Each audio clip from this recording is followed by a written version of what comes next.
Chaos is our truest nature, but there's a reason why everything we exist through displays to us the same order of the dot and the circumference. The solar system represents space. The clock and the compass represent time and direction. The atom, which is everything, represents the material world. And our own eyeball displays to us from micro to macro, macro to micro, as above, so below. We're not actually looking for any shape of the earth. What we're looking for is what is looking, the source to our consciousness, and what is producing the experience. Through virtual reality, it shows us the truth of ourselves. Without the headset, there is no picture produced. Likewise with ourselves, without our pineal gland, there is no experience produced. There is no screen to project our consciousness onto, which is why, no matter the initial matter distribution, it always collapses to a spherical black hole, black point, which is within man. This is what we're all looking for. This is why atomic matter is 99.999% empty space, and this is why seeing is believing, because you are shaping and directly impacting and influencing your experience and changing the physical reality according to your beliefs. This is why all of our concepts, from space and time to direction in the material world, all feature in the dot and circumference principle. This is why you have been given 3 eyes, 2 to look and 1 to see. The 2 outer eyes are just projectors to the inner eye of what we believe. This is what's called the Flammarion engraving, and what it depicts is man reaching the edge of the universe, and you'll notice the star and the cosmos, the sun and the moon are inside of this firmament, this bubble, and it's said that he's poking his head outside of the universe, the firmament, to find what's beyond. But what we don't realize is this edge of the universe is the edge of our own mind, our own head. To awaken from this dream is not to realize you are in the world nor of it, but are the very projector of the entirety. This is why when you fully realize everything is a mental construct coming from you, the seer and believer, the inside and outside, the seer and what's seen, you realize that the shape of the earth becomes irrelevant.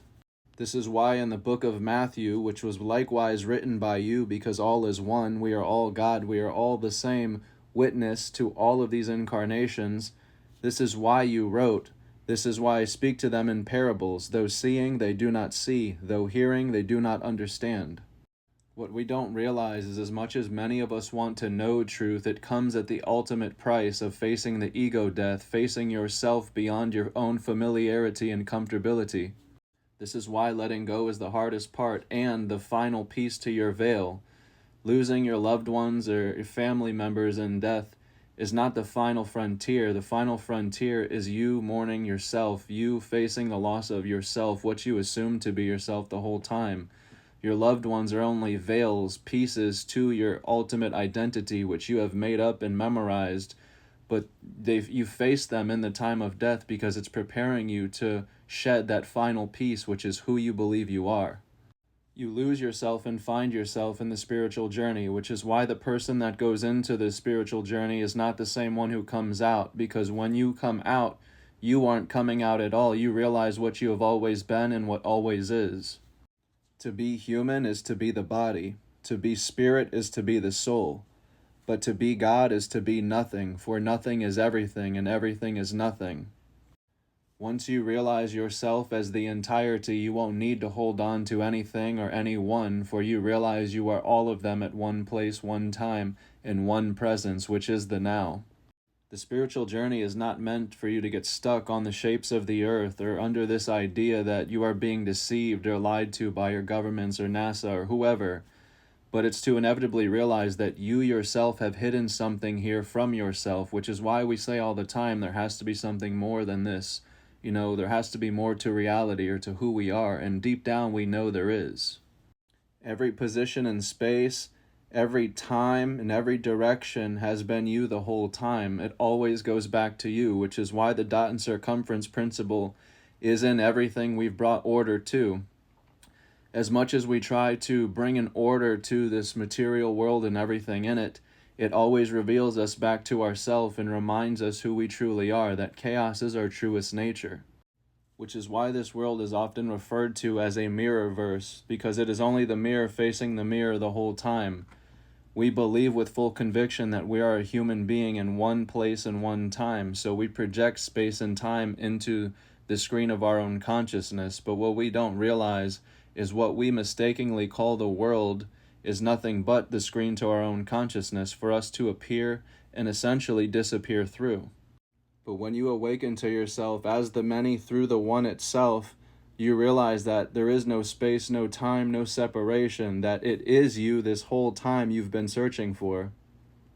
The many theories of the earth and the shapes of the earth are inevitably meant to bring you back to who you truly are by questioning reality and challenging it harder than you ever have before. And it starts by simply realizing not that NASA is lying, but that again, you have hidden something from yourself. And each one of these veils you call NASA and corporations are you essentially helping you hide something and protect your dream from who you think you are.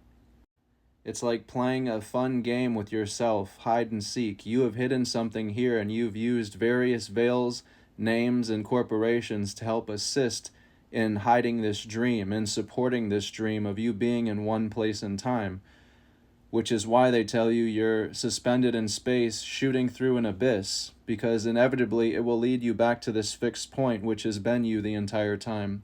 The ending of the human race is us seeing beyond our illusory starting point and seeing beyond this imaginary creation story we've made up for ourselves.